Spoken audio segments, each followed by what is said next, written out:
guys, it's Bia here and today we're back with another video. So today's video is going to be about how to stay organized as a university student. Now this is not only for creative students, who is most likely most of the people that watch this channel and are interested in fashion and textiles and so on, but this applies to literally anyone. Even if you're not a student, this still can apply to your life and this can help you. So that's what we're going to be talking about today. Before I get started with this video, I just want to mention one thing. I know that all these tips work because they have helped me in every single way, and they have ensured that I stay organized whilst making YouTube videos, going to work. I have a part-time job.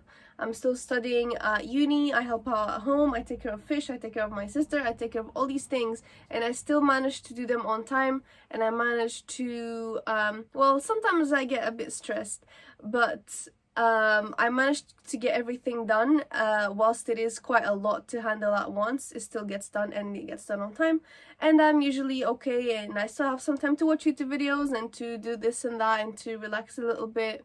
So trust me, these tips will work, and they might be hard to implement in the beginning, but after you get used to them, they'll help you quite a lot.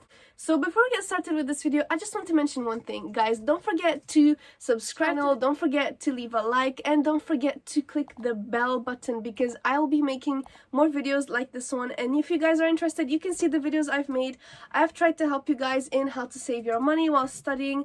I've tried to help you guys to get into uni and to do all these other things. So make sure that you watch my videos and that you subscribe for more, because I will be making more content in the future. So number one tip for you guys is you need to watch out how to allocate your time. So what I mean by allocating your time is, how much time are you giving to each thing? Are you going to give 3 hours a day to social media? Are you going to give 3 hours a day to developing your project that you're working on? Or are you going to give 3 hours a day to YouTube and just waste your time? Or are you going to do something productive? So think about how throughout the day you're planning your hours and how you're going to use them. So attached to tip number one, I want to mention my nighttime routine. Now this is not a skincare routine, this is not any of those things. This is just what I do before I go to sleep each day to make sure that on the next day afterwards we have some progress going on that day, so that no day gets wasted, because we only live once, and you need to make sure you allocate your time wisely, because you never know when you might die.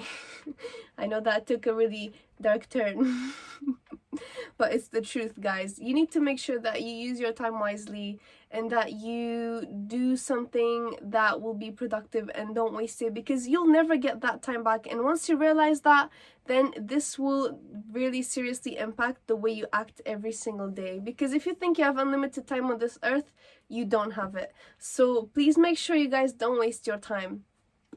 Back to what I was saying. Before going to sleep, I make a plan of what I'm going to do the next day. So for example, I might write down that in the morning I have a lecture from 9 to 12. And after this lecture, I'm gonna have to make lunch, of course, because, well, I haven't eaten much yet. I probably would have had breakfast, so I would have told myself I'll have breakfast. Then afterwards, I'm going to do my lecture, and during that lecture, I'm going to take notes, of course, so that later on things are much easier for me to do.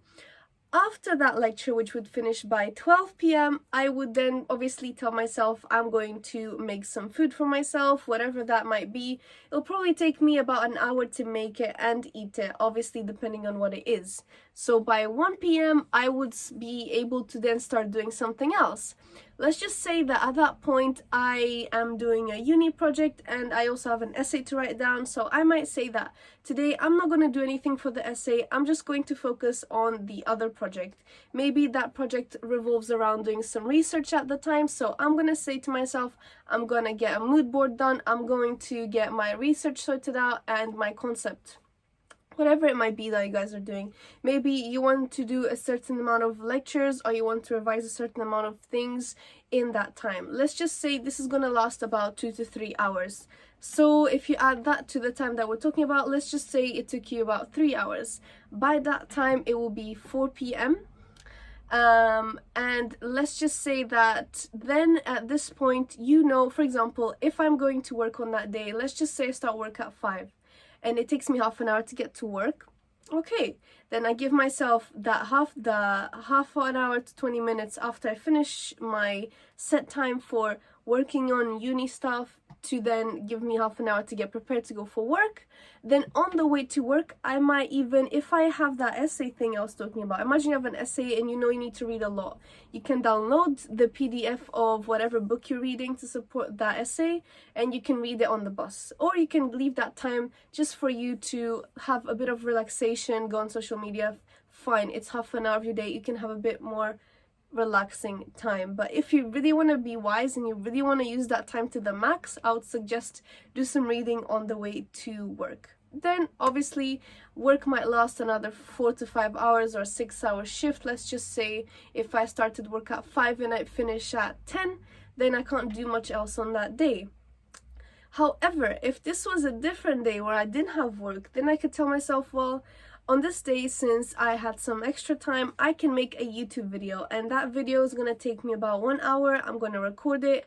I'm going to be obviously maybe I can be doing the concept for the video, and I can be organizing the video, so that can be something that I would do.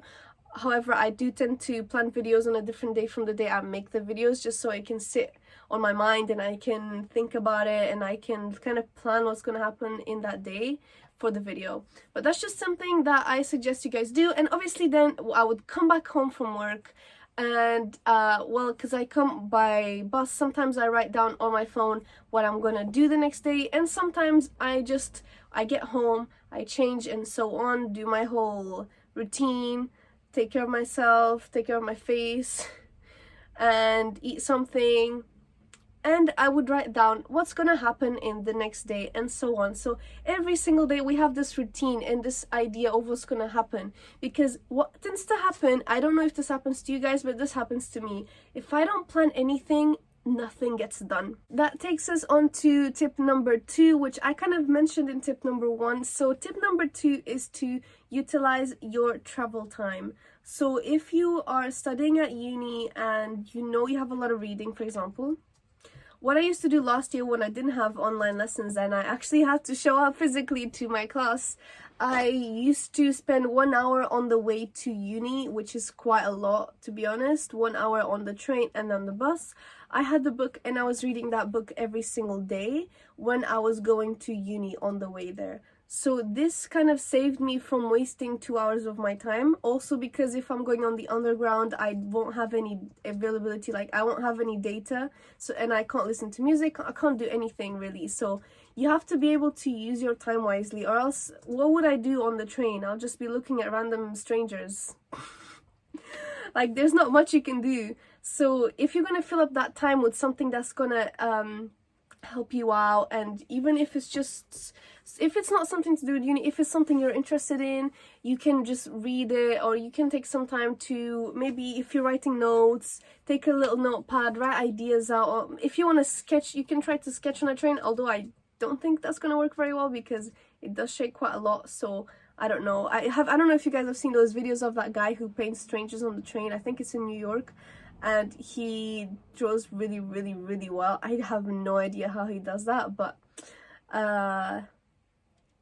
everyone has their own talents. So I would suggest using your travel time. So instead of me wasting 2 hours of my day, I just created those 2 hours as positive and productive hours of my day. So that's something that you guys can do if you have a lot of travel times to different places and you know that you can do something else whilst you're there. Obviously, if you're driving, then you can't really do much unless you have some sort of audio and you're trying to learn something with audio. That's something else you can try and do. Maybe listen to the ebooks that people are always advertising. Maybe that's something you could try and do. Tip number 3 is for you guys to watch out for the environment that you're trying to do your work in. So if you're studying whatever subject that you're studying at uni, you most likely have a desk area, and then which is where you study, where you do your work, And you need to ensure that this area is nice and tidy, and it allows you to be able to focus on what you want to actually do. You shouldn't have a lot of distractions around you. That's why I tend to have a lot of white furniture, because if I already have too many colors in my room. As you guys can see, I still live at home with my parents, and I have my little sister in the same room as me, and it tends to be a lot of chaos. So because I have so many things around it, they're all different colors, I try to keep all my furniture as white, except for this, because when I bought this wardrobe, they didn't have the white one. IKEA. They did not have the white wardrobe, so I had to buy the brown one, but it's still alright, it still looks okay. But just in general, this area, as you guys can see, this is white, and my desk is all white, so it just allows me to, when I take everything away, it's just empty and it's ready for something new to start. And every time I finish a new project or a new essay, I tend to just clean it all away, just to give me a sense of relief and to come away from what happened before, because it gets very saturated after a while of doing the same thing over and over again. So every single day, try to keep your room clean, or just the area that you work in. Make sure that you have spaces and places for different things. So if you, for example, this is my white paper area, this is where I keep my A4 paper, this is where I keep my pattern cutting rolls, and this is where I keep my fabrics. So I have places for everything, so that when I am tidying up, it's much more easy for me to allocate things to different places. So markers are here, pencils are there. You get what I'm trying to say. That makes everything so much easier and so much better when you're trying to just clean your area up. Next thing I want to mention, guys, is tip number 4. This is going to be to allocate different days of the week to different things you have to do. For those of you who are living in uni halls and you have to do chores such as cleaning your room, washing the dishes, making food for yourself, if you are having to take out the trash, if you're having to clean the floor, if you have to clean your bathroom, and so on, there's always things that you have to do that are like housekeeping things that you will have to allocate some time for, and if you forget about them, eventually one day it's gonna just pile up and things are not gonna get done. So what I suggest is like allocate a Monday to make sure that you go grocery shopping, allocate a Tuesday to maybe washing your clothes, and so on. So every single day of the week, you know, or if it's more than one day that you need to do this for, so and you know how long it usually takes, or you can do something at the same time. So if you put some clothes to wash, obviously you're not going to be sitting there watching the clothes just spinning around inside the washing machine. But you guys get what I'm trying to say. Allocate times for different things so that they don't pile up and you don't forget about them. So creating a system that works for you is very important, and this allows you to stay organized, not only in your mind and also in your environment, because when those two things are put together, everything just works so much better. Also, one last thing, don't go to sleep at 6 in the morning. Please, guys, please don't do that. I know it's very easy when you're becoming independent and you're living alone to just do whatever you want and just waste time and just go to sleep whenever, because no one's gonna tell you off. But that's gonna have a tremendous effect on your day and your levels of energy. We all already know, I don't even need to say this, we already know that every single day when you wake up, if you wake up early in the morning, you're more likely to get things done. We're not meant to be awake at night. That's not what our biology is made to work in. I don't know if that makes any sense. We're not made to go to sleep at 6 in the morning and wake up at 2 in the evening. We're creatures that are meant to be awake during the day and working during the day.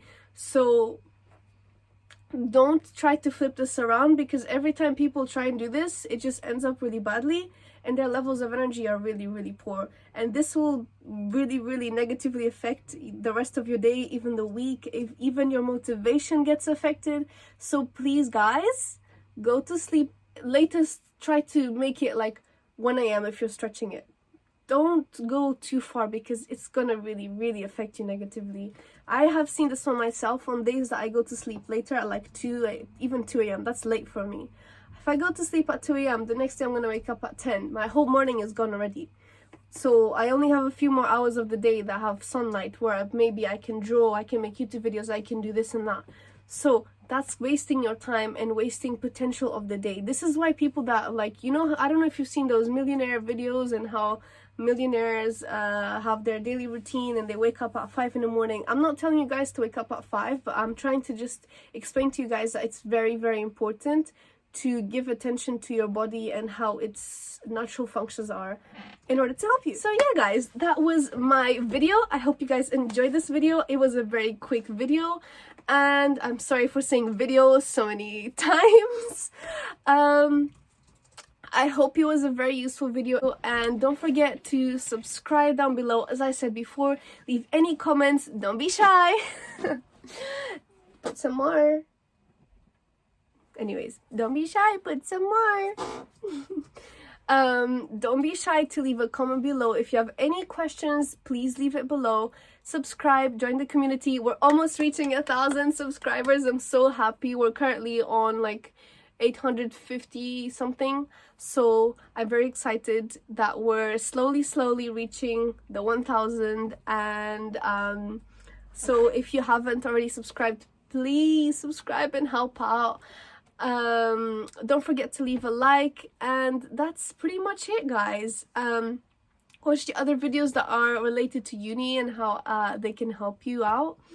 And these are all from tried and tested things that I do in my everyday life. So things that work and I know work. Maybe it doesn't work for every single person, but it will work for the majority and for people I've spoken to in regards to those things. So guys, thank you so much for watching. I hope you guys have a beautiful day and I'll see you guys next time. Bye!